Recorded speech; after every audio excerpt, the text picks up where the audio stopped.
The rain came down like needles. Saoirse O'Brien had forgotten what dry felt like, had forgotten the press of clean linen, the scratch of wool that didn't reek of the Clyde's oily water. She'd forgotten warmth. Now there was only cold. The cobblestones beneath her cheek, the November wind that cut through her sodden dress, the emptiness inside her belly where the child had been, where the child still was. No, not was. She pressed her palm to her abdomen, felt the slight swell beneath layers of wet fabric. Still there, still fighting like its mother. Her vision blurred, rain or tears or the darkness creeping in from the edges. The alley behind the George Square stank of horse piss and rotting vegetables, and somewhere in the haze of pain, Saoirse thought, "This is where I'll die." In the muck, like rubbish. Her family had made certain of that. "You've shamed us," her father had said, his Kerry accent thick with rage. "Shamed your mother's memory. Get out." She'd tried to explain, tried to tell them she hadn't chosen this, that it was taken from her. But the words stuck in her throat like broken glass. Who would believe her? A factory girl, alone at night. They'd say she'd asked for it. They'd say worse. So she'd said nothing. And they'd thrown her out anyway. Footsteps echoed somewhere above, leather on wet stone. Voices, clipped in English. Gentry voices, the kind that didn't belong in alleyways after midnight. Saoirse tried to move, to hide herself. Gentry meant constables, meant workhouse, meant losing the child to some orphanage where it would die before its first year. But her body wouldn't obey. The darkness crept closer. Christ. The voice was male, cultured, sharp with something that might have been horror. "Hugh here, quickly." More footsteps, running now. Hands on her shoulders, her wrist. Fingers pressing to her throat, searching for the pulse that stuttered there like a dying candle. "She's alive," another voice said. Scottish this time, but educated. A doctor's brisk assessment. "Hypothermic, malnourished. How long has she been here?" "I don't know. I was cutting through to the—" "Never mind. Can you help her?" A pause, heavy with meaning. "Lucian, she's dying. She needs a hospital, warmth, food." "Then we'll take her to Blackmore House." "Your townhouse? You can't. She's clearly—" "I can see what she is, Hugh." The first voice again, cold and hard as the stones beneath her. "I can see that she's freezing to death in an alley while we debate propriety. Pick her up." "The scandal." "Damn the scandal. Pick her up." Saoirse felt herself lifted, felt the shocking warmth of wool and body heat. Her eyes fluttered open, just for a moment, and she saw him. Dark hair plastered to a pale face, gray eyes that met hers with something she couldn't name. Not pity, something fiercer. "Stay with us," he said.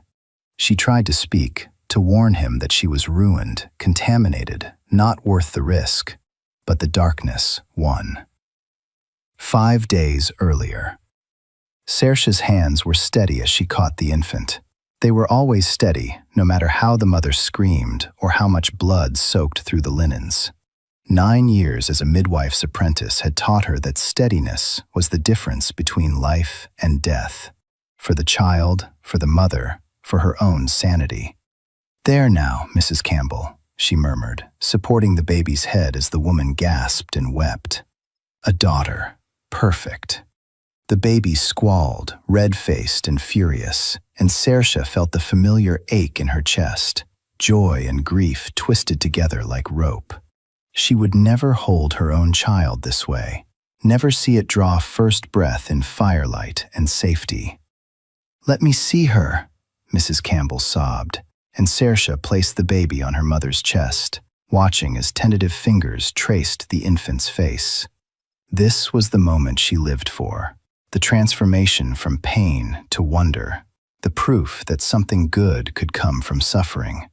If only her own child would have such a welcome. She busied herself with the afterbirth, with cleaning and bundling the soiled linens, letting Mrs. Campbell's husband creep in to marvel at his daughter. They didn't see her slip the 2 shillings from the table into her pocket, payment for a night's work, money she desperately needed. Not enough, though. Never enough. Outside, Glasgow's November cold bit through her shawl.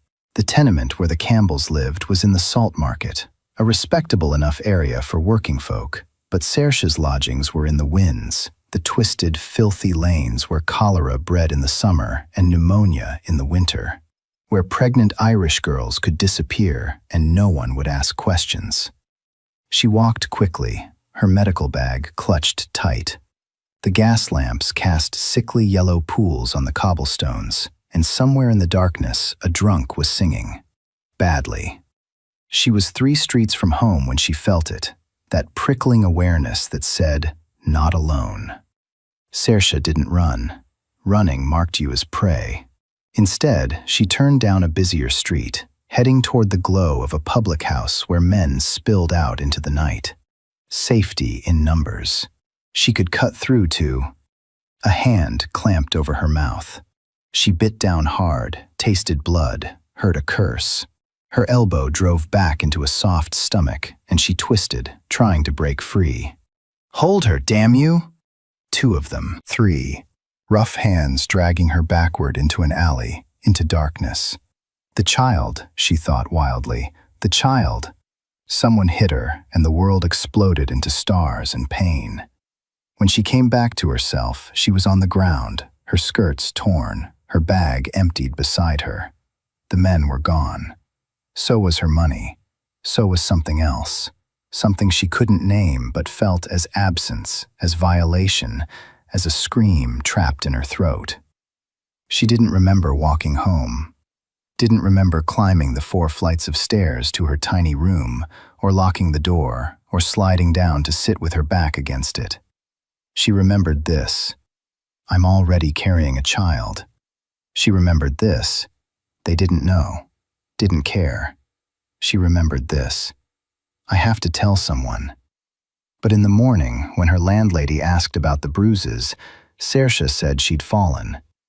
Because who would believe her? Present. Saoirse woke to whiteness. White ceiling, white walls, white linens that smelled of lavender and starch, nothing like the gray sheets in her boarding house. For a moment, she thought she'd died, that this was some Catholic purgatory where everything was clean and quiet, and she'd spend eternity waiting for judgment. Then the pain hit. Not the sharp agony of the alley, but a deep, bone-level exhaustion, the kind that came from a body pushed past its limits. Her throat was raw, her muscles weak, and when she tried to sit up, the room tilted sideways. Easy. A woman's voice, cultured and kind. You've been ill. Saoirse turned her head, slowly because even that hurt, and found herself looking at a lady. There was no other word for her. She wore a morning dress in soft gray, her dark hair swept back in a simple style that probably cost more than Saoirse earned in a year. Pretty, in her mid-20s, with the kind of ease that came from never having to worry about rent. Where? Saoirse's voice cracked. She tried again. Where am I? Lackmore House. My brother found you 5 nights ago. The lady poured water from a crystal pitcher, held the glass to Saoirse's lips. Drink slowly. The water was cool and clean, tasting of nothing, no metal, no river mud. Saoirse drank, then pulled back, her mind racing. 5 nights. She'd lost 5 nights. And the child, her hand flew to her belly. Still there, the lady said quietly. Dr. Sinclair examined you, with a female attendant present, I assure you. The baby is well. You, however, nearly died of exposure. Saoirse closed her eyes. Relief and terror warred in her chest. The child had survived. But these people knew. Which meant, you'll send me to the workhouse. "We will not." The lady's voice was firm. "I'm Lady Beatrice Ashford, by the way. My brother is the Earl of Blackmore." Saoirse opened her eyes, studied the elegant room. "I know. Everyone in Glasgow knows of him." What they knew: an English earl, rarely seen in society, who'd inherited the title 2 years ago and immediately scandalized everyone by touring factory floors and shipyards. Who'd given a speech at the Merchants' Hall calling for labor reforms, making enemies of every factory owner in the city. What they said: he's mad, or dangerous, or both. "Lucian wishes to speak with you," Beatrice said. "When you're well enough, he has questions." Of course he does. Wealthy men always had questions when they found pregnant Irish girls in alleys. Questions that turned into accusations, into assumptions that Saoirse was a whore, or a thief, or both. She lifted her chin. "I've done nothing wrong." "I believe you," Beatrice said simply. "But Lucian needs to hear it from you. He's—" She paused, choosing her words carefully. "He becomes rather single-minded when he thinks someone has been wronged. A reformer, then. The kind who thought the poor needed saving, who'd toss her a few coins and feel noble about it." Saoirse had met his type before. "Tell your brother," she said, keeping her voice steady despite the tremor in her hands, "that I'm grateful for his charity, but I'll be leaving as soon as I'm able." Beatrice's expression softened. "And going where?" "Nowhere." The word hung unspoken between them. Before Saoirse could answer, the door opened. The man who entered was tall, lean, dressed in dark wool that hung slightly loose on his frame, as if he forgot to eat or couldn't be bothered. His hair was dark, his face all sharp angles and shadows, and his eyes, gray. Storm gray. The same eyes that had looked at her in the alley and said, "Stay with us." Lucian Ashford, Earl of Blackmore, closed the door behind him and said, "Miss O'Brien, I'm glad you're awake." His voice was different than she remembered, calmer, but underneath she heard the same steel. "My lord." Saoirse tried to sit up properly, winced at the protest from her muscles. "Don't." He crossed the room in 3 strides, but stopped well short of the bed, conscious, perhaps, of propriety, or of frightening her. "You're still recovering." "I'm well enough to leave." "You're not. I don't recall asking your permission." His eyebrow lifted. Not offended, she realized. Interested. "No, but you'll have it regardless. You're not well enough to leave, Miss O'Brien, and even if you were—" He glanced at Beatrice. "Where would you go?" The question hit harder than the fists had, because he was right, and they both knew it. Saoirse looked away, toward the window where gray light filtered through lace curtains. "That's not your concern, my lord." "Isn't it?" His voice was quiet. "I found you dying. That rather makes it my concern. You found me alive. There's a difference." "Barely." Silence stretched between them, broken only by the tick of a mantel clock. Beatrice stood, smoothing her skirts. "I'll leave you to talk. Lucian, don't tire her." "I won't."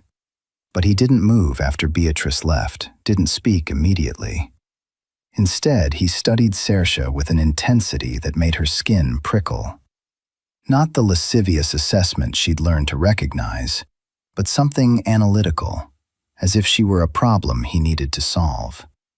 Finally, he said, "Dr. Sinclair tells me you're a midwife." Not what she'd expected. Yes, an apprentice. Or I was." "And the child's father?" There it was, the question she dreaded. Saoirse met his eyes, refusing to flinch. "There is no father. There was a man, but—" Her throat closed around the words.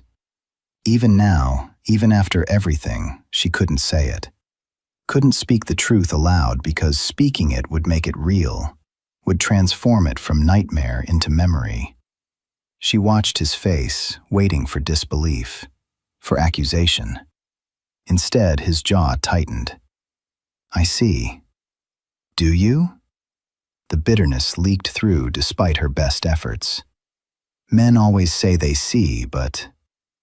I mean, I understand. His voice was still quiet, but something in it had changed, hardened. And I mean that whoever did this to you is a coward and a criminal. Saoirse's breath caught. No one had called it that. Not her family, who'd assumed she'd been willing.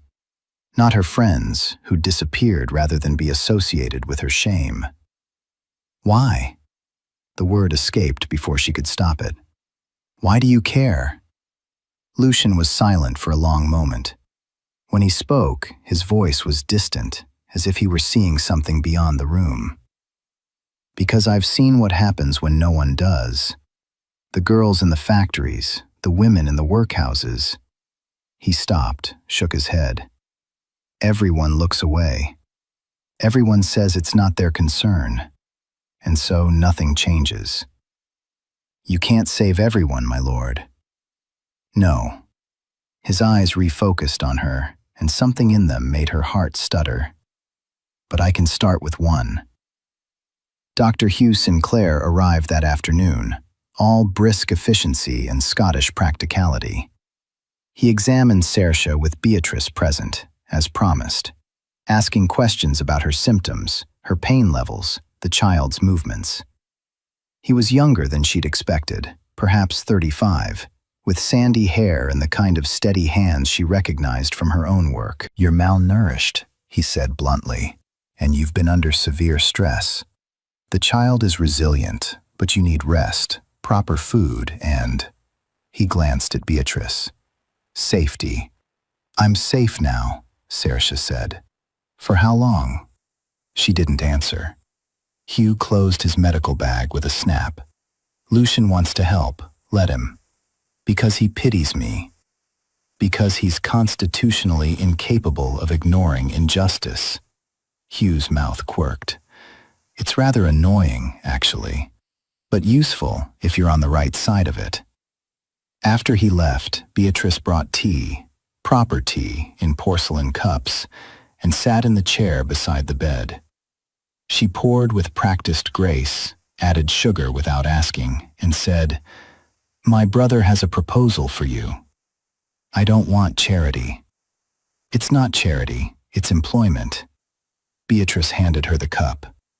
We're opening a lying-in hospital for working women who can't afford proper care during childbirth. Lucian has been funding it for months, but we need someone to run it. Someone who knows the work, who understands. She gestured delicately at Saoirse's belly. What these women face. Saoirse's hand trembled, rattling the cup against its saucer. Why me? Because you're qualified. Because you're in need. Because... Beatrice's voice softened. Because when Lucian found you, you had your medical bag clutched in your hand. Even dying, you were holding on to your work. The memory surfaced, hands tearing through her bag, scattering her instruments across the alley. She'd crawled, gathering them back, cutting her palms on broken glass. Some things, even thieves couldn't take. I don't have formal training, Saoirse said. I was only an apprentice. You have 9 years of experience. That's more training than most physicians have in obstetrics. Beatrice set down her own cup. Lucian wants to meet with you this evening, to discuss terms. Will you hear him out? Terms. As if she had room to negotiate. But something in Beatrice's expression, earnestness without condescension, made Saoirse nod. Good. Beatrice stood, smoothing her skirts. He'll come at 6, and Saoirse... She paused at the door. You're not a charity case. You're a solution. Lucian arrived precisely at 6, carrying a leather portfolio and the same focused intensity he'd had that morning. He'd changed into evening wear, black coat, gray waistcoat, but his cravat was slightly askew, as if he'd tied it himself and forgot to check a mirror. Somehow, that tiny imperfection made him seem less untouchable. Miss O'Brien. He settled into the chair Beatrice had vacated, set the portfolio on his lap. My sister tells me she mentioned the hospital. She did. Saoirse had spent the afternoon preparing arguments, but now, facing him, they all seemed flimsy. My lord, I'm grateful. Don't be grateful yet, you haven't heard the terms. He opened the portfolio, pulled out architectural drawings. The building is in the Calton, near the cathedral. 3 floors. The ground floor will have examination rooms and a small surgery. The second floor will have lying-in rooms, 6 beds initially, more if we can fund them. The third floor will be living quarters, for staff. He said staff while looking directly at her. Saoirse's breath caught. You're offering me a position. I'm offering you a home, his voice was matter-of-fact, and a salary. £20 per annum, plus room and board. You'll oversee the medical operations, train other midwives, manage the staff. He paused. After the child is born, we'll adjust your duties accordingly. The baby can stay with you. £20. It was more than she'd earned in 2 years of apprenticeship. Why? The question burst out. You don't know me. I could be a thief? A liar? His mouth curved, not quite a smile. You could be. But Dr. Sinclair spoke with your former employer, Mrs. McKay. She had quite a lot to say about your skill, your dedication, and your unfortunate circumstances. Saoirse felt heat flood her cheeks. She knew? She suspected. She also said you were the best apprentice she'd ever had, and that any hospital would be lucky to employ you. He leaned forward, elbows on knees, portfolio forgotten. Miss O'Brien, Saoirse, I'm not offering this out of pity. I'm offering it because you're qualified, and I need someone I can trust. Someone who understands the women we'll be serving. Because I'm one of them. Yes. The honesty surprised her. Most wealthy people pretended not to see the divide, or they acknowledged it with false sympathy. Lucian simply stated it as fact. I'm pregnant, she said, testing him. Unmarried. Irish. Catholic. Any one of those would be scandal enough, but all 4 will make you perfect for the work. He didn't even blink. Most of our patients will be exactly that. They need someone who won't judge them, who understands what they're facing. They need you. Saoirse looked down at her hands, at the calluses and small scars from years of work. She'd spent 9 years learning to catch babies, to save mothers, to transform pain into life. And then, in one night, she'd lost everything. Now this strange Earl was offering it back.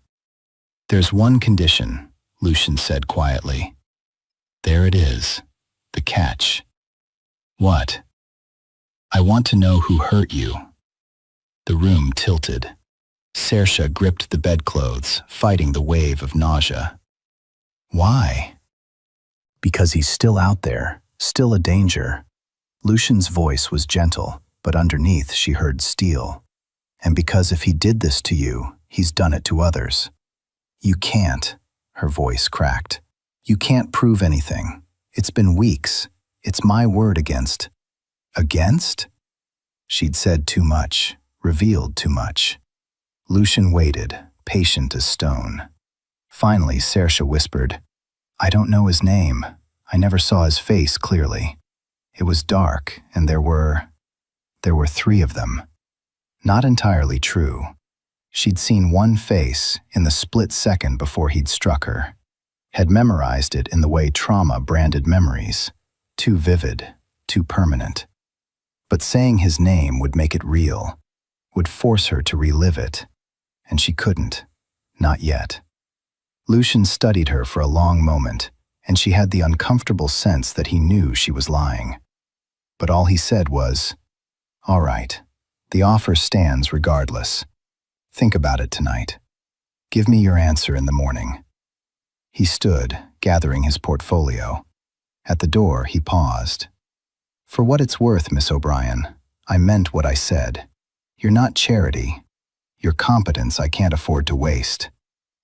Then he was gone, leaving Saoirse alone with a choice that felt like destiny. She said yes.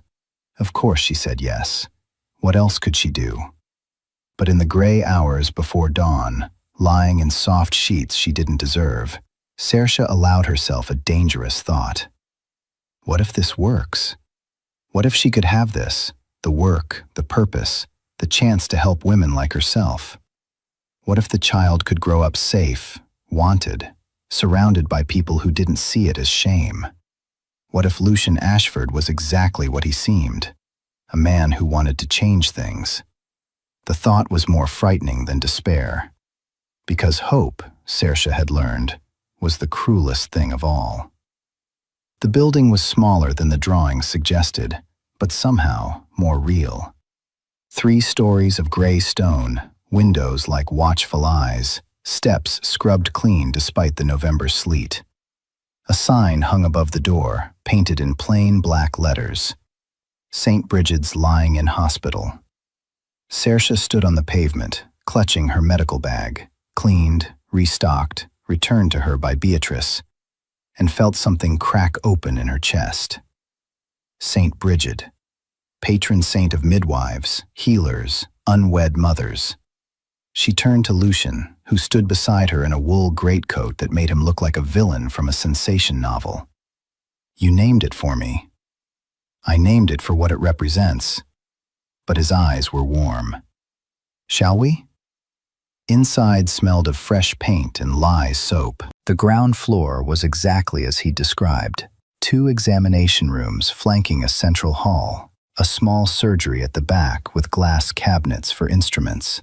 The second floor held 6 beds, iron frames with white linens, curtains for privacy, and a small room with a stove for heating water.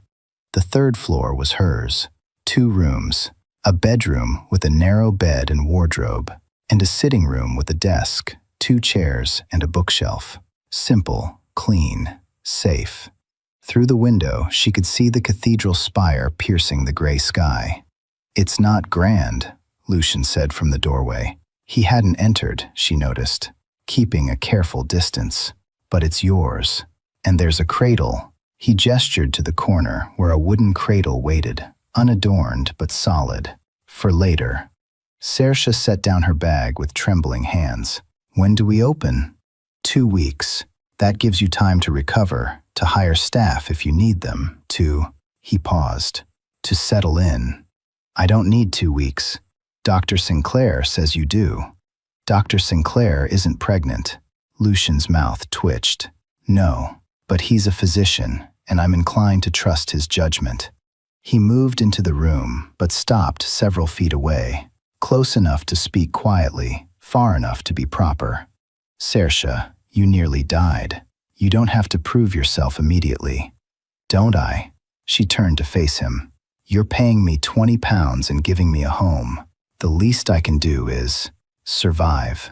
His voice was flat. "The least you can do is survive and bring that child safely into the world. Everything else can wait." The words hit harder than she'd expected, because beneath the practical statement was something else. Permission. Permission to rest, to heal, to stop fighting for just a moment.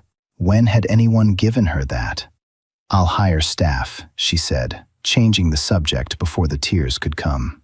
"I know 2 women, skilled, discreet, if they're willing. Hire whomever you need. Send the bills to my solicitor." Lucian handed her a calling card with an address in Merchant City. "Anything else the hospital requires? Any funds? He'll handle it." "You're very trusting." "I'm very desperate."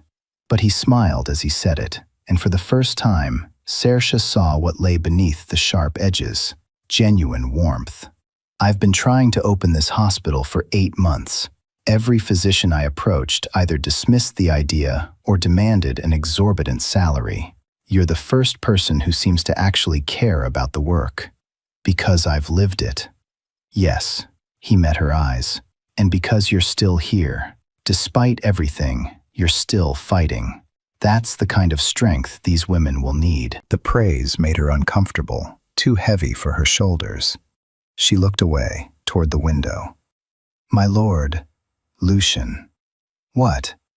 "If we're to work together, you should call me Lucian." He said it casually, as if offering his Christian name to an unmarried Irish woman wasn't completely scandalous. At least in private. In public, I'm still Lord Blackmore, and you're still Miss O'Brien. But here, he gestured to the room, we're colleagues. Colleagues. The word felt foreign, too modern for her mouth. But Saoirse nodded. "Lucian, then." "Good." He moved toward the door, then paused. "There's one more thing. Tomorrow evening there's a dinner. Factory owners, merchants, potential donors. Beatrice is hosting at Blackmore House. I'd like you to attend." Her stomach dropped. "I can't." "You can, and you should." His voice was gentle but firm. "These are the men who'll decide whether to support the hospital. If they see you, meet you, understand that you're not some fanciful charity project, they're more likely to contribute. They'll see what I am. They'll see a professional woman doing essential work." He turned, met her eyes. "Saoirse, I know this is asking a great deal, but you're the hospital's greatest advocate. If anyone can convince them. I'm pregnant and unwed. They'll think I'm exactly the kind of woman who should be hidden away, not running a medical facility. Then we'll change what they think. Simple, absolute, as if reforming centuries of social judgment was as easy as repainting a wall. Saoirse wanted to laugh, or scream.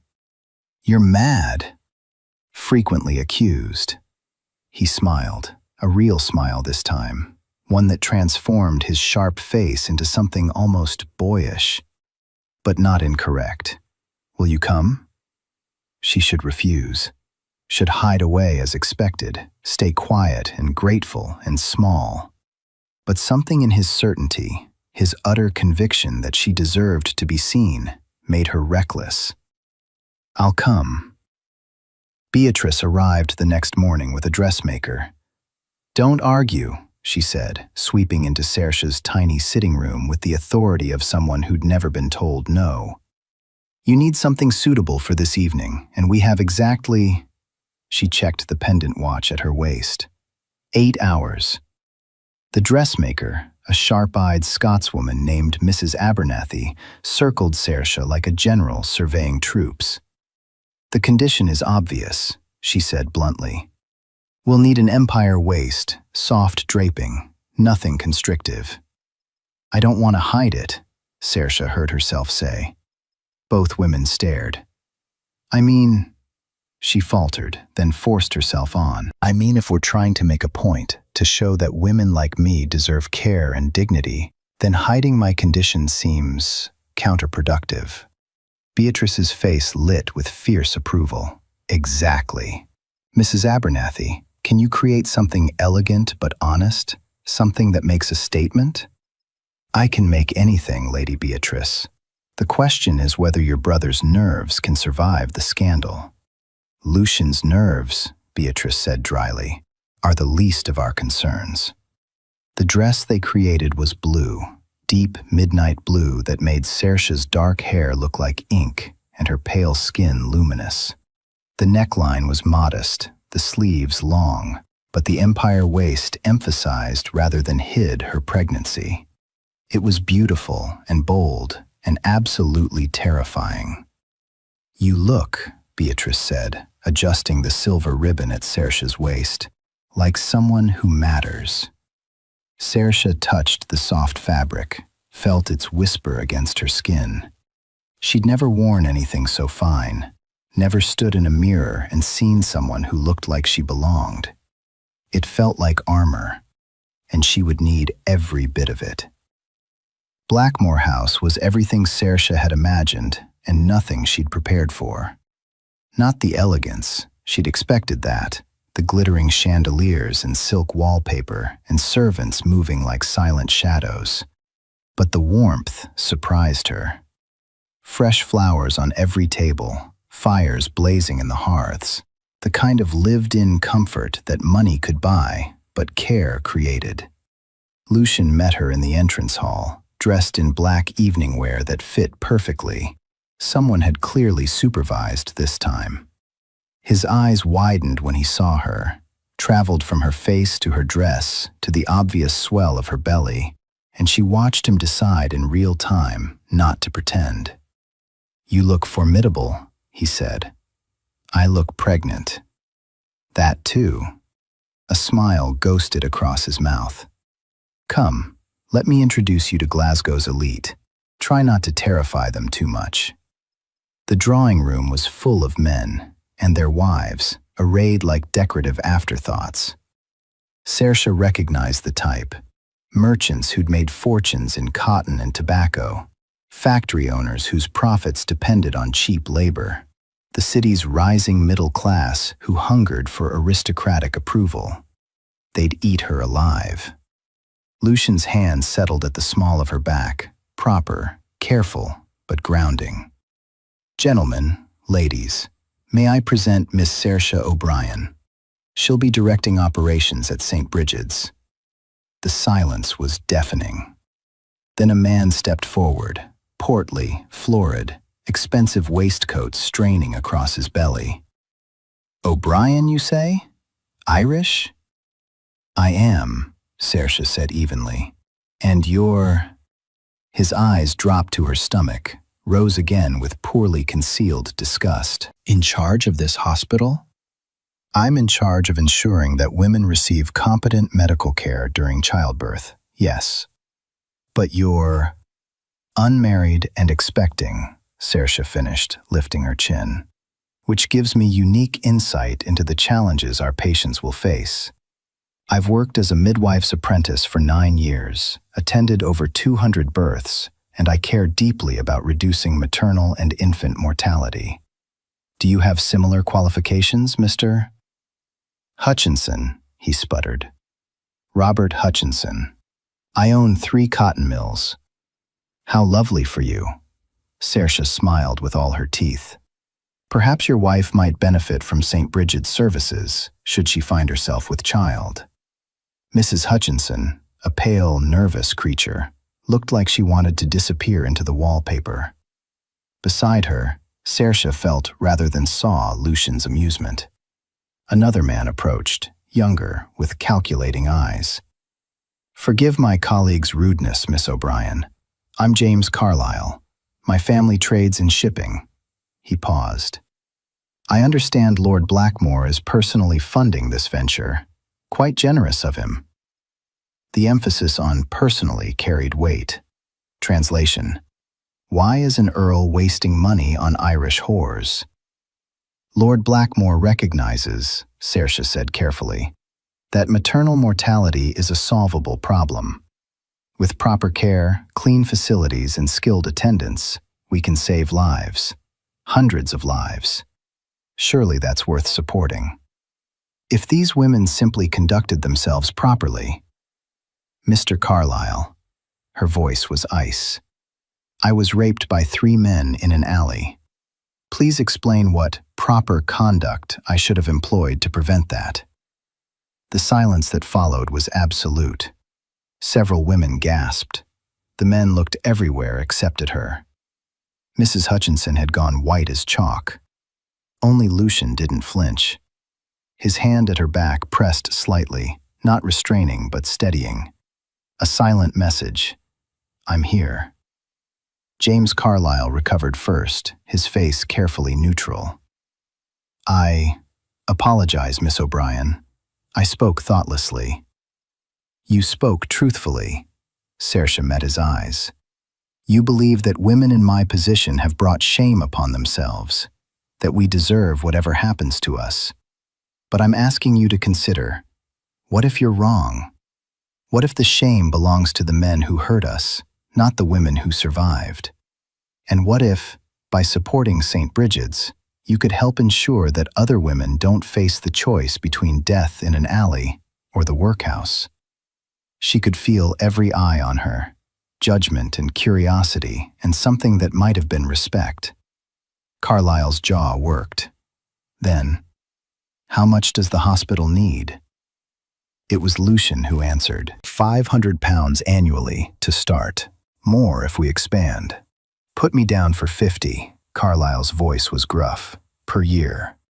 A ripple moved through the room. Another man, older, with kind eyes, stepped forward. "I'll match that. 50 per year." "And I," said another. Within minutes, half the room had pledged donations. Not everyone. Robert Hutchinson remained stony-faced, and several others muttered excuses, but enough. More than enough. Beatrice appeared at Saoirse's elbow with champagne, her eyes shining. "Masterfully done," she murmured. But Saoirse barely heard her, because across the room she'd seen something that turned her blood to ice. A face.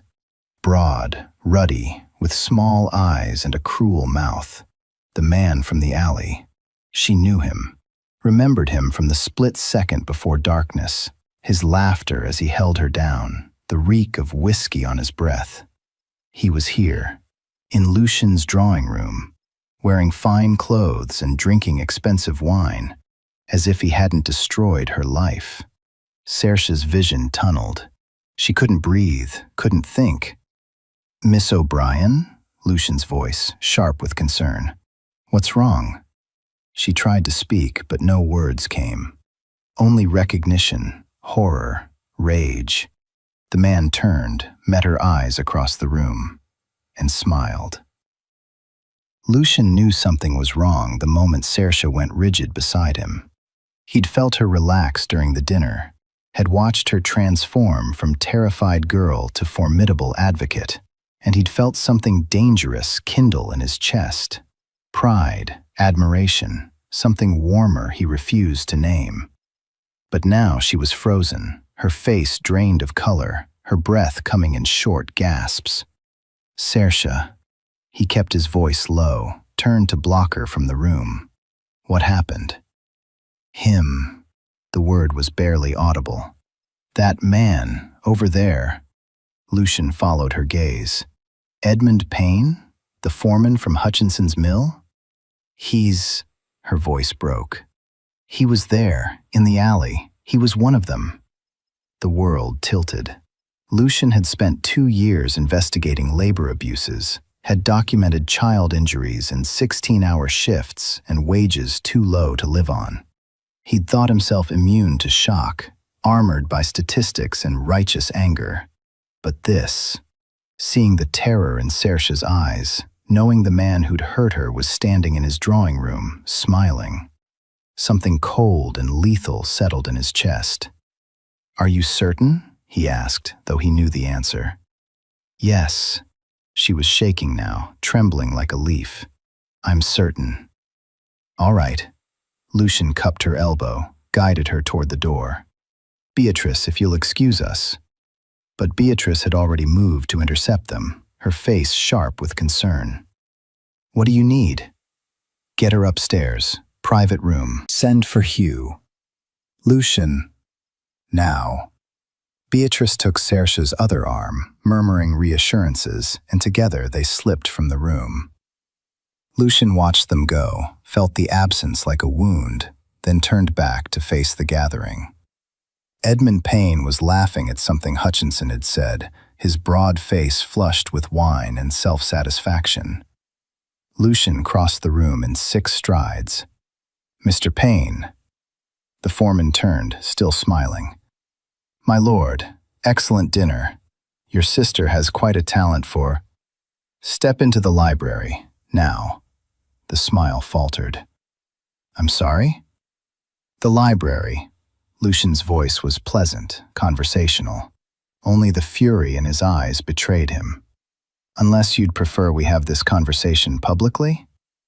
Something flickered across Payne's face, calculation, then wariness. "Of course, my lord." The library was dark, firelight casting shadows across leather spines and Persian rugs. Lucian closed the door, turned the lock, then faced the foreman. "Tell me about the woman you assaulted 6 weeks ago." Payne's face went carefully blank. I don't know what you... The Irish girl, the midwife. You and two others dragged her into an alley near the salt market and raped her. Lucian's voice was steady, clinical. Tell me about it. That's a serious accusation, my lord. It's a fact. It's the word of some Irish whore against mine. Payne's mask slipped, revealing the cruelty beneath. No magistrate will... Lucian moved. He wasn't a violent man by nature, preferred words to fists, strategy to brute force. But some things demanded physical response. His hand closed around Payne's throat, slammed him back against the bookshelf. Books tumbled. The foreman's eyes bulged, his hands scrabbling at Lucian's wrist. Listen carefully, Lucian said, his voice soft and deadly. I am going to destroy you. Not quickly, that would be mercy. Slowly, methodically. I'm going to investigate every aspect of your life until I find evidence of what you did. And when I do, and I will, I'm going to see you hang. He released Payne, who stumbled, gasping. You can't, Payne wheezed. You have no proof. I have her testimony. I have Dr. Sinclair's medical records. And I have resources you can't imagine. Lucian straightened his cuffs, utterly calm now. I also have a particular talent for finding secrets. So here's my offer. Confess now, publicly, and I'll ensure you're merely imprisoned. Refuse, and I'll make it my life's work to ruin you first. Payne's face twisted with rage and fear. She's nothing. Say it. Lucian's voice dropped to a whisper. Please, give me an excuse. The foreman's mouth snapped shut. Wise choice. Lucian moved to the door, unlocked it. You have until tomorrow morning. Confess to the magistrate or face the consequences. Your choice. Hutchinson will distance himself the moment scandal threatens his reputation. You're not as valuable as you think. Lucian opened the door. Get out of my house. Payne fled. Lucian stood in the empty library, his hands shaking with adrenaline and fury, and thought, this is what justice looks like. Raw, ugly, necessary. Then he went to find Saoirse. She was in the blue bedroom where she'd first woken, sitting on the edge of the mattress with Beatrice beside her and Hugh taking her pulse. All three looked up when Lucian entered. How is she? Shocked, understandably. Hugh released Saoirse's wrist, met Lucian's eyes. What did you do? What needed doing? Lucian. He'll confess, or I'll destroy him. Simple, absolute. Saoirse's head snapped up. You can't. He has no reason to confess. It's my word against his. No magistrate will. I'll make them listen. Lucian crossed to her, knelt so they were eye level. Saoirse, I swear to you, he will face justice, whatever it takes. Why? Her voice cracked. Why does this matter so much to you? The question hit harder than it should have. Because the truth was complicated, layered. Because Lucian had spent 2 years witnessing injustice and feeling powerless to change the systems that perpetuated it. Because he'd found her dying, and something in him had fractured, had demanded he fix this one thing, even if he couldn't fix everything. Because when he looked at her, fierce and broken and still fighting, he saw someone worth saving. Worth more than saving. Worth everything. But he couldn't say that. Not yet. Maybe not ever. So instead he said, because it's right, because you deserve justice, because... He stopped, searched for safer words. Because I'm tired of watching men like Payne act with impunity while women like you suffer. Women like me, Saoirse repeated softly. Women who are brave, who survive, who refuse to be silenced. Her eyes filled with tears. I'm not brave. I'm terrified. That's what makes it bravery. For a long moment, they simply looked at each other. Then Saoirse reached out, hesitantly, and touched his hand where it rested on his knee. "Thank you," she whispered. The touch burned through him like lightning. Lucian forced himself to stand, to step back, to remember propriety and position, and all the reasons this was impossible. "Rest," he said, his voice rougher than intended. "Hugh will stay with you tonight. I have work to do."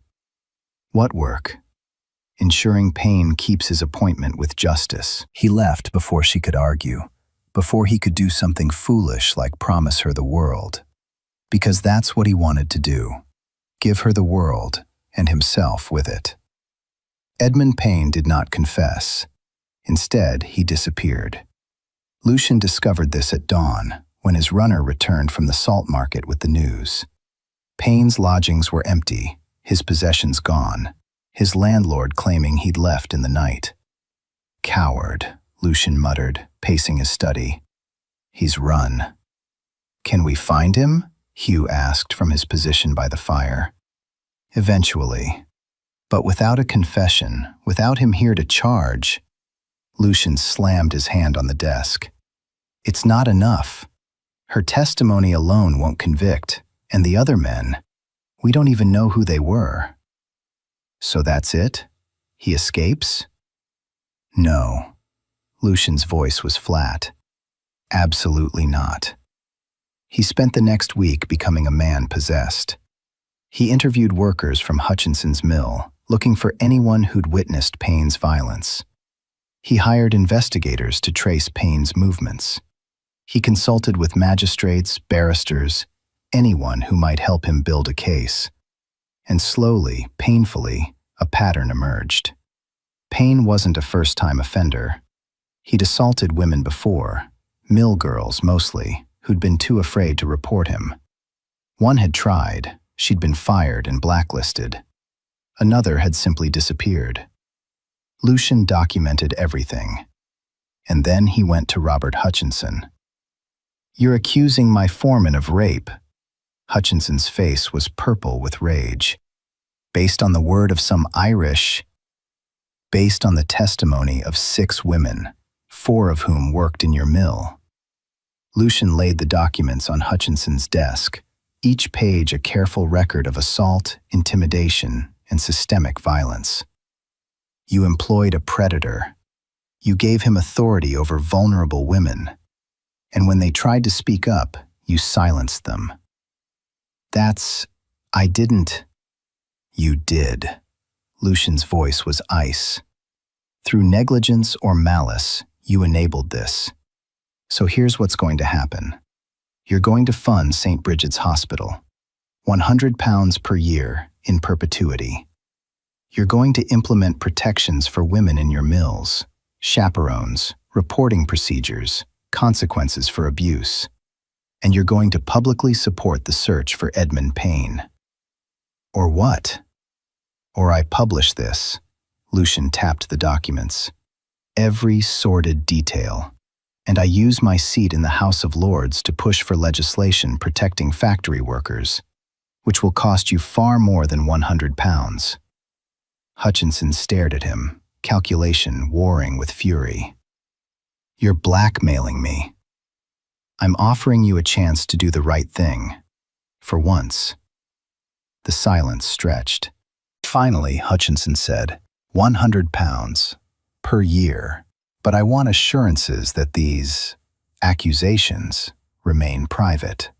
"Agreed, provided the reforms are implemented and you actually search for Payne." "Fine." Lucian gathered the documents, stood. At the door, he paused. "Mr. Hutchinson, I sincerely hope you learn something from this. But if you don't, if I hear of another woman harmed in your mills, I will make it my life's mission to destroy you." He left Hutchinson pale and shaking. It wasn't justice, not really. Payne was still free, the other attackers unknown, and Hutchinson's conscience would likely remain untroubled. But it was something, a step toward change. And when Lucian returned to tell Saoirse what he'd done, He found her in the hospital's surgery, organizing instruments with the focused intensity of someone trying not to feel. "He ran," she said before Lucian could speak. "Yes. So he escapes. For now." Lucian crossed to her, careful to maintain distance. "But Hutchinson is funding the hospital, and I've documented Payne's pattern of violence. If he's ever found..." "He won't be." Saoirse set down the forceps she'd been holding, turned to face him. "Men like him always escape. They move to another city, change their names, hurt other women, and nothing changes. Then we change the systems that protect them. You can't." "I can try." He moved closer, drawn by something he couldn't name. "Saoirse, I know this isn't the justice you deserve, but it's a beginning. And I swear to you, I won't stop. Whatever it takes, however long." "Why?" The question burst from her, raw and desperate. "Why do you care so much?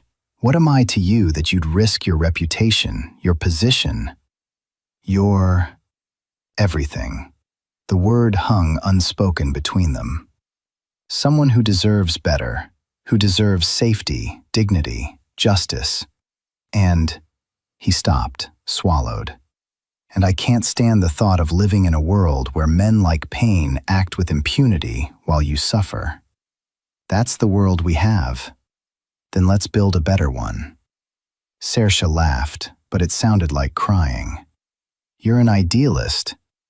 "I'm a reformer. There's a difference." "Is there?" "Idealists dream of perfect worlds.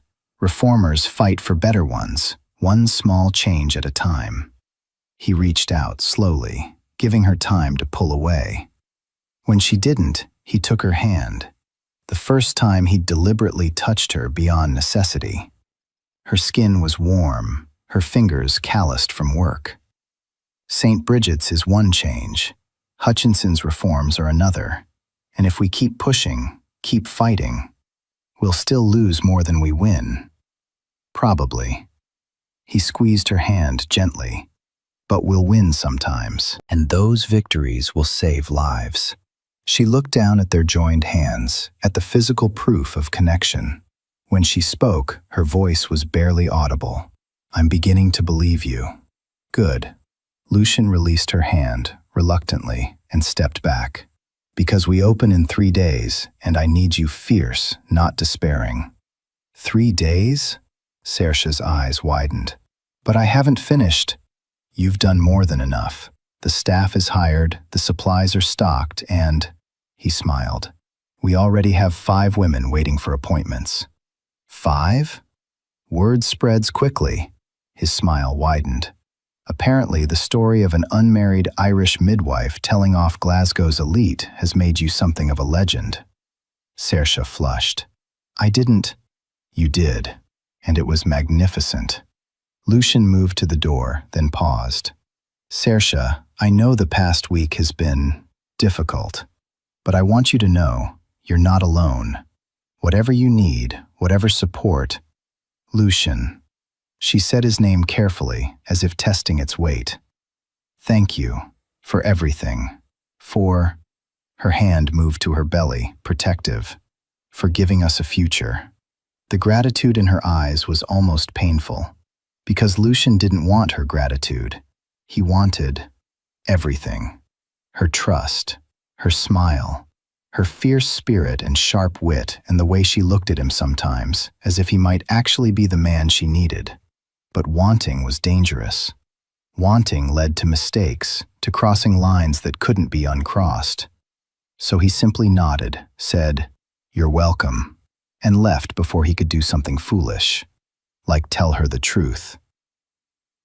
St. Bridget's lying-in hospital opened on a gray December morning, with sleet tapping at the windows and a queue of women on the steps. Saoirse stood in the entrance hall, wearing a practical gray dress and a white apron, her hair pinned severely back, and felt terror and exhilaration war in her chest. This was happening. This was real. "Ready?" Margot Fairfax appeared at her elbow, her first hire, a fellow midwife with capable hands and a kind face. No. Yes. I don't know. Saoirse took a breath. Let them in. The first patient was a factory girl, barely 20, 7 months pregnant and terrified. The second was older, her fourth child, exhausted before labor even began. The third was Mrs. Campbell? Saoirse stared at the woman she'd attended weeks ago. What are you doing here? Come to see the hospital, Mrs. Campbell said, bouncing her baby daughter on her hip. And to tell other lasses they should come too. You saved us, Miss O'Brien. Seems only right to say so. Warmth flooded Saoirse's chest. Thank you. No, thank you, Mrs. Campbell smiled, for caring, for being here. The morning passed in a blur of examinations, advice, and careful documentation. Saoirse moved from room to room, her training taking over, transforming nervousness into competence. This was what she knew, what she'd spent 9 years learning. This was where she belonged. By afternoon, they'd seen 12 patients. By evening, word had spread enough that 3 more arrived, desperate and hopeful. Lucian appeared at 6, carrying parcels that turned out to be meat pies from the local baker. Thought you might be too busy to eat, he said, setting them in the small staff room. You thought correctly. Saoirse accepted a pie, suddenly ravenous. How did you know? Experience. Beatrice does the same thing. Forgets to eat when she's focused. He leaned against the doorframe, watching her with that unsettling intensity. How was the first day? Terrifying, wonderful, exhausting. She took a bite, nearly moaned at the taste. We had 15 patients. 15 on our first day. 16, Margot called from the hallway. Mrs. Robertson just arrived, in labor. Saoirse set down the pie, already moving. How far along? Close. She's asking for you specifically. I'll be right there. Saoirse glanced at Lucian. Go, he smiled. This is what you do. She went. Mrs. Robertson's labor lasted 6 hours, not her first child, but difficult nonetheless. Saoirse stayed with her throughout, monitoring, encouraging, catching the baby when it finally arrived in a rush of fluid and cries. A boy, healthy, angry, perfect. You did beautifully, Saoirse murmured, placing the baby on his mother's chest. Mrs. Robertson wept, clutching her son. Thank you, thank you. It was past midnight when Saoirse finally climbed the stairs to her rooms, every muscle aching, but her heart strangely light. The hospital was silent below, the patients sleeping, the night nurse keeping watch. She should sleep too, should rest while she could. But her sitting room window faced the street, and through it she could see a figure standing in the gaslight, Lucian, looking up at the building, waiting. Saoirse didn't let herself think, just wrapped a shawl around her shoulders and descended to the door. The cold hit her immediately, sleet stinging her face. Lucian turned, surprise flickering across his features. You should be sleeping. So should you. I wanted to make sure, he gestured vaguely at the hospital, that everything went well. It did. Mother and baby are fine. Good. But he didn't leave.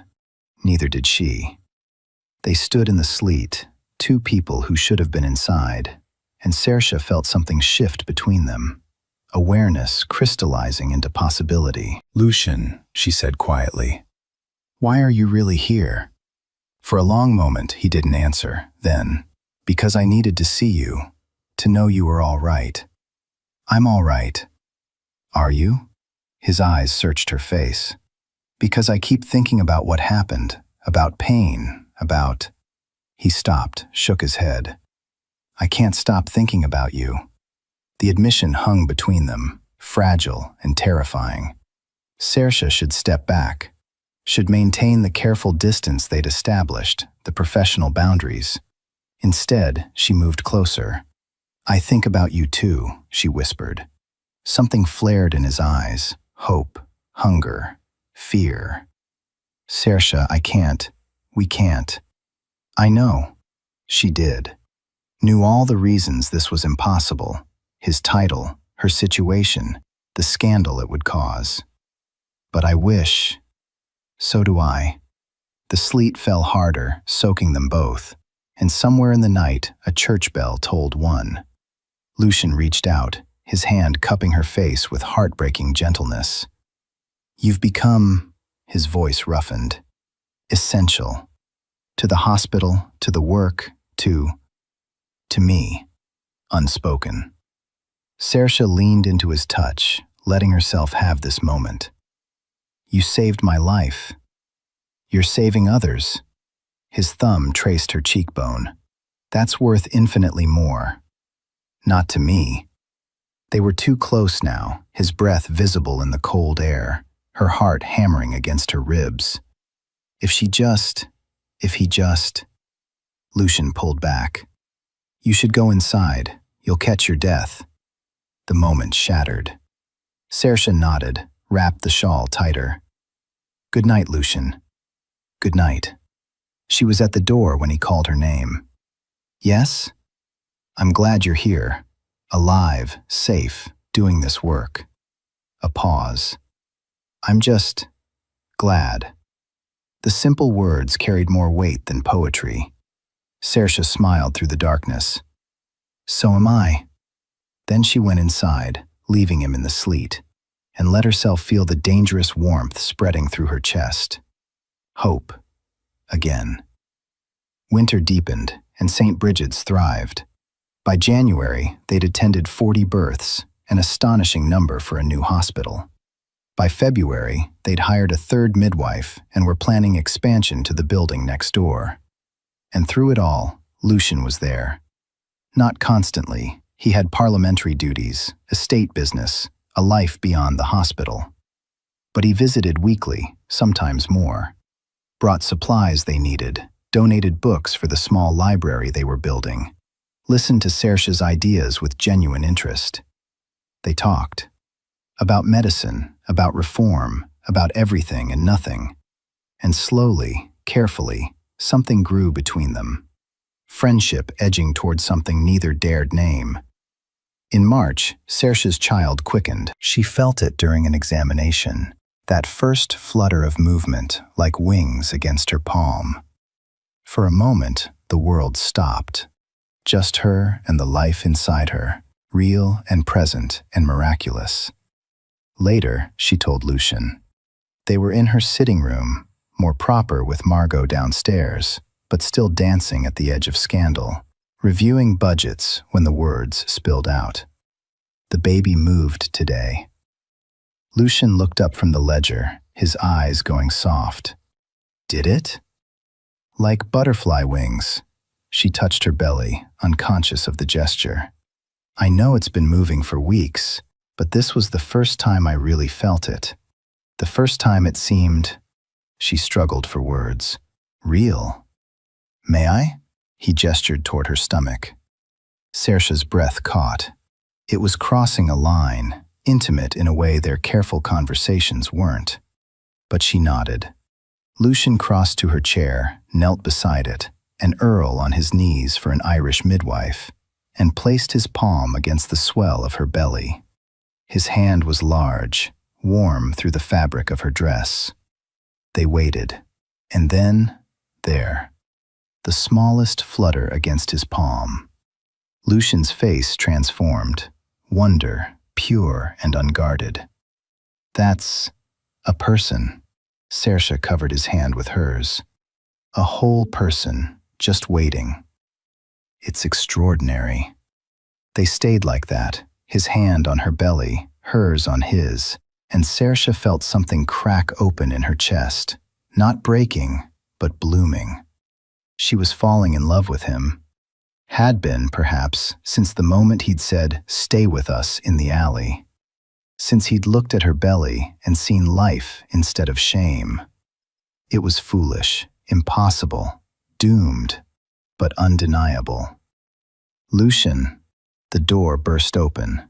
They sprang apart, Lucian standing, Saoirse struggling up from the chair, as Beatrice rushed in, her face white with fury.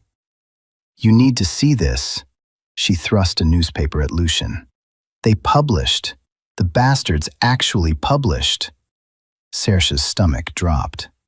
Lucian scanned the paper, and she watched color drain from his face. "Christ!" "What?" Saoirse reached for the paper. "What does it say?" The headline screamed from the page. "Earl's Folly. Blackmore funds hospital for fallen women." And beneath, in smaller print, "Irish Catholic mistress oversees controversial project." The article was vicious. It implied that Saoirse was Lucian's kept woman, that the hospital was a front for immorality, that he was wasting his family's fortune on undeserving elements. It named her, described her condition, suggested she was carrying his bastard. Every word was a knife. "Who?" Saoirse's voice shook. "Who did this?" "James Carlyle." Lucian's voice was flat, deadly. "It has to be. He pledged £50 but clearly resented it." "Or someone else." Beatrice took back the paper, her jaw tight. "Half of Glasgow's elite would love to see you fail." "What do we do?" Saoirse asked. Lucian met her eyes. "We ignore it, let it fade," dignifying it with a response, only what? Lets them win? Saoirse stood, anger flooding through the fear. "They're calling me your whore. They're saying the hospital is a brothel. If we don't respond..." "If we do, we give the story life." Lucian's voice was gentle but firm. "Saoirse, I know this is terrible, but reacting emotionally is exactly what they want. So I'm supposed to just accept being slandered? You're supposed to let me handle this." The words landed wrong. Saoirse felt something in her chest turn cold. "Let you handle it? As if I'm a child. As if this isn't my reputation too. That's not what I meant. Isn't it?" She moved past him toward the window. Below, the hospital courtyard was empty, peaceful. But beyond, Glasgow seethed with gossip. "You found me. You saved me. You gave me this position. And now you'll handle the consequences of my existence?" "Saoirse, I'm grateful." The word tasted bitter. "So grateful. But I'm tired of being saved, Lucian. I'm tired of being your project, your cause, your..." "Heart?" She couldn't say it. "Your responsibility." Silence. When Lucian spoke, his voice was carefully controlled. "Is that what you think? That you're a project?" "What else should I think?" She turned to face him. "You fund my salary. You visit regularly. You..." She gestured to where he'd been kneeling moments before. "You touch my child like it might be yours. But it's not. And I'm not yours to save." Something flickered across his face. Hurt, then anger. "I never said you were." "You didn't have to." Beatrice made a small sound of distress. "Perhaps we should all take a moment." "No." Lucian's voice was hard now. "Miss O'Brien is right. This is her reputation at stake. She should decide how to proceed." The formality cut deeper than anger. Saoirse lifted her chin. "Then I'll write a response, explaining the hospital's mission, my qualifications, the truth. That will only add fuel to the fire." "Then let it burn." The words burst from her, raw and desperate. "I'm already ruined. What do I have to lose?" "The hospital." Lucian's voice was quiet. "If this scandal escalates, donors will withdraw. Patients will stop coming. Everything we've built, everything you've built, will be destroyed." He finished as if she hadn't spoken. "And the women who need us will suffer." The truth of it was a slap. Saoirse sank back into the chair, suddenly exhausted. He was right. As much as she hated it, he was right. "So what do we do?" she whispered. Lucian exchanged a glance with Beatrice. "I'll make a statement, clarifying my relationship with the hospital, emphasizing the medical necessity of the work. And," he paused, "and I'll distance myself publicly. No more visits, no more association." "What?" Saoirse's head snapped up. "It's the only way." His face was a mask. "If I'm not visibly involved, the scandal dies. You continue the work and I fund it quietly through my solicitor. You're abandoning the hospital." "I'm protecting it." "You're protecting yourself." "I'm protecting you." The words exploded from him, fury finally breaking through. "Every moment I'm here, every time someone sees us together, the rumors intensify.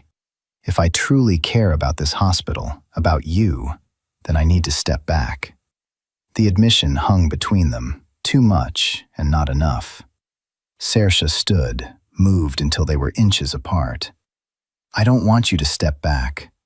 "It's not about want, isn't it?" She reached up, reckless now, and touched his face. "You care. About me, about this, about us." The word hovered, unspoken. Lucian caught her wrist, held it gently. "I care too much. That's the problem." "That's not a problem." "It is when caring destroys what we're trying to build." He released her wrist, stepped back. "Saoirse, please, let me do this. Let me protect you the only way I can." She wanted to argue, wanted to rage against the unfairness of it all. That he could walk away, preserve his reputation, while she remained marked forever. But he looked shattered, as if this cost him more than she could imagine. So she nodded. "All right." Relief and agony warred on his face. "Thank you." He left. Beatrice followed, murmuring apologies. And Saoirse stood alone in her sitting room, her hand on her belly, feeling the child move beneath her palm. "We'll be all right," she thought. "We don't need him." But the lie tasted bitter. True to his word, Lucian disappeared. Oh, the money kept coming. Supplies appeared, bills were paid, the expansion proceeded. But he didn't visit, didn't send messages beyond terse notes through his solicitor. It was as if he'd never existed. The scandal died, as he'd predicted. Within weeks, Glasgow's gossips found new targets, and St. Bridget's became just another institution. Controversial, perhaps, but fading into background noise. Saoirse should have been relieved. Instead, she felt hollow. She threw herself into work, attending births, training new midwives, expanding the hospital's reach. By April, they'd opened the second building, adding 12 more beds. By May, they'd established a free clinic for women who couldn't afford even St. Bridget's modest fees. The work should have been enough. It wasn't.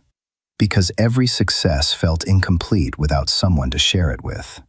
Every triumph rang hollow without hearing Lucian's quiet pride. She missed him. Desperately. Foolishly. And her body was changing, the pregnancy becoming undeniable. Her belly swelled, her back ached, her ankles disappeared. She should have been frightened. She'd seen enough births go wrong to know the risks. But mostly, she was lonely. In June, when the baby kicked so hard she gasped, she wished for his hand on her stomach. In July, when they saved a mother and twins against terrible odds, she wanted to tell him. In August, when her water broke early, too early, at only 7 months, she thought, I should have told him. Should have said. But then Margot was there, and the other midwives, and there was no time for regrets. Only survival.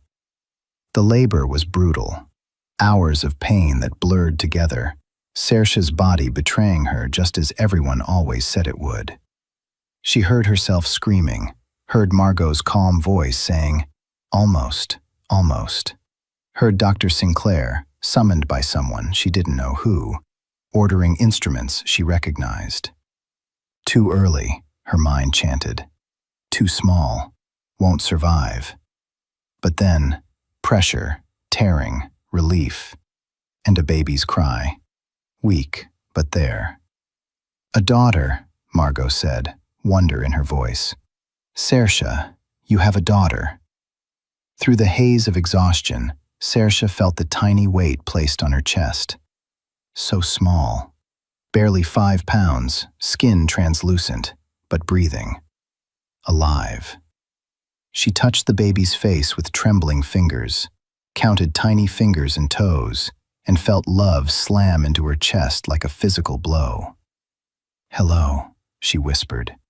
Hello, little one. The baby, her daughter, opened eyes that were dark and unfocused, and Saoirse thought, I would burn the world for you. She named her Brigid, for the hospital, for the saint, for the new beginning they'd found here. And because the name meant strength in Irish, and this child would need every ounce of it. Brigid was tiny but fierce. She nursed poorly at first, slept restlessly, cried with a fury that belied her size. But she lived, gained weight slowly, ounce by precious ounce. And Saoirse learned what she'd helped others discover, that motherhood was terror and joy braided together, inseparable and absolute. She also learned that she couldn't do it alone. Margot helped with night feedings. Beatrice, who'd continued visiting despite her brother's absence, brought beautiful clothes and practical advice. Dr. Sinclair checked Brigid weekly, monitoring her lungs, her growth, her tiny, fierce heartbeat. But the absence remained. 1 month after Brigid's birth, Beatrice arrived with news. Lucian's been in London, she said without preamble. He's been working on legislation, labor protections, factory reforms, requirements for safe working conditions. Saoirse's heart stuttered. Why are you telling me this? Because he's doing it for you, for women like you. Beatrice sat, her expression serious. He's made himself unpopular with half of Parliament, but he's winning. The bill will likely pass next session. I don't understand. He stepped back from the hospital to protect it, but he never stopped fighting for the cause. Beatrice met her eyes. He never stopped loving you. The words hung in the air, impossible and perfect. He never said, of course he didn't. Beatrice's smile was sad. He's an idiot, a noble, self-sacrificing idiot who thinks protecting you means staying away. Saoirse looked down at Brigid, sleeping in her arms. What am I supposed to do? Tell him he's wrong. September arrived with rain. Saoirse stood at the window of her sitting room, Brigid tucked against her shoulder, and watched water stream down glass. The hospital below was full, every bed occupied, every midwife busy. Success beyond anything she'd imagined, but incomplete. She'd written 3 letters to Lucian over the past month, tore them all up. What could she say? Come back, I need you, I love you. All true, all terrifying.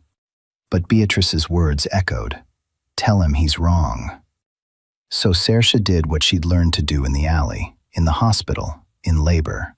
She fought. She bundled Brigid against the rain, hired a carriage, and went to Blackmore House. The butler who answered looked scandalized. Miss O'Brien, Lord Blackmore is not receiving visitors, I know. Saoirse pushed past him, water dripping on marble floors. I don't care. Miss O'Brien, please. But she was already moving, remembering the layout from that terrible dinner. Lucian's study was on the 2nd floor, overlooking the garden. She found the door, didn't knock, just opened it. Lucian sat at his desk, surrounded by papers, looking exhausted. His head snapped up at her entrance, shock flooding his face. Saoirse, we need to talk. He stood, rounded the desk. Is something wrong? The hospital is fine, thriving actually. She shifted Brigid to her other shoulder. This isn't about the hospital. His eyes dropped to the baby, and something crossed his face. longing so naked it hurt to witness. Is that Bridget, my daughter? She's 2 months old. She's beautiful. She is. Saoirse's voice strengthened. She's also fatherless, because the man who hurt me is a coward, and the man who saved me is— She stopped, searched for words. Is breaking my heart. Lucian's face went white. Saoirse, I never meant— I know what you meant. To protect me, to save my reputation, the hospital, all of it. She moved closer. But Lucian, I don't want to be protected anymore. I want to be loved. The word hung between them, finally spoken. I do love you. His voice cracked. That's why I left, because staying would have destroyed. The only thing destroying me is your absence. She was close enough to touch him now. I'm already ruined, already marked. Staying away won't change that. But being here, being with me, might make it bearable. The scandal will happen anyway. They'll always talk, always judge. But I'd rather face it with you than without you. She reached up with her free hand, cupped his face. I love you, and I think, I hope, you love me too. I do. The admission was ragged. God help me, I do. Then say so, publicly, loudly. She smiled through tears. Marry me, Lucian, not to save me, not to solve a problem, but because we love each other and we're both tired of being alone. For a long moment, he just looked at her. Then, slowly, wonderingly, he smiled. Yes. The word was simple, absolute. Saoirse laughed, or sobbed, she wasn't sure which. Yes? Yes. He pulled her close, careful of the baby between them. Yes, I'll marry you. Yes, I'll face every scandal. Yes, I'll spend the rest of my life loving you and— He looked down at Bridget. Her. If you'll let me. She needs a father. I'm not— You're perfect. Saoirse kissed him, soft and sure. You're exactly what we need. They stood in his study, holding each other and the baby, rain streaming down the windows, and Saoirse felt something settle in her chest. Peace. For the first time since the alley, since her family threw her out, since the world labeled her shameful, she felt peace. We should tell Beatrice, Lucian murmured against her hair. She'll be insufferable about being right. Let her. Saoirse pulled back, met his eyes. I want everyone to know. I want all of Glasgow to understand. I'm not ashamed. I'm not hiding. I'm building a life, and I'm doing it with you. It won't be easy. Nothing worth having is. He kissed her again, deeper this time, and Saoirse tasted promise and possibility. Between them, Bridget stirred, made a small sound of protest. They broke apart, laughing. We've offended her, Lucian said. She'll have to get used to it. Saoirse looked down at her daughter, then up at the man she loved. We're going to be very happy. Scandalously happy. I'm counting on it. 1 year later, the christening was held at St. Bridget's. Not the cathedral, not some grand church where society could parade, but the hospital's small chapel, with plain windows and simple benches filled with the women they'd served. Factory girls and seamstresses, mill workers and maids, women who'd birthed babies in the hospital's beds, who'd found safety when the world offered none. They watched as the minister blessed Bridget Ashford, legally adopted, legally legitimate, daughter of the Earl and Countess of Blackmore, and applauded when Lucian held her up, beaming like she'd hung the moon. Afterward, there was tea in the hospital's courtyard. Margot had baked, Beatrice had organized, and the champagne, scandalously, flowed. Saoirse stood with her daughter in her arms and her husband at her side, looking at the building they'd created together. St. Brigid's had expanded again, now 20 beds, 5 midwives, a doctor on staff. They'd attended over 300 births, saved countless lives, and sparked similar hospitals in Edinburgh and Dublin. The work continued. The fight was far from over. But today was joy. Happy? Lucian asked, his arm around her waist. Deliriously. Saoirse leaned into him. You? I am. He kissed her temple. Though I'll be happier when Parliament actually passes that factory bill. It will. You're optimistic. I've learned it from you. They laughed, the sound mingling with Brigid's delighted shrieks as Beatrice played peekaboo. Later, much later, when the guests had gone and the hospital settled into evening quiet, Saoirse and Lucian stood in the courtyard under stars. Do you remember? Lucian said quietly. When I found you? Every moment. I thought I was saving you. You were. No. He turned to face her, cupped her face in his hands. You saved yourself. You survived. You fought. You built this. I was just fortunate enough to witness it. We saved each other, Saoirse corrected, and we'll keep doing it. Every day. Every day, he agreed.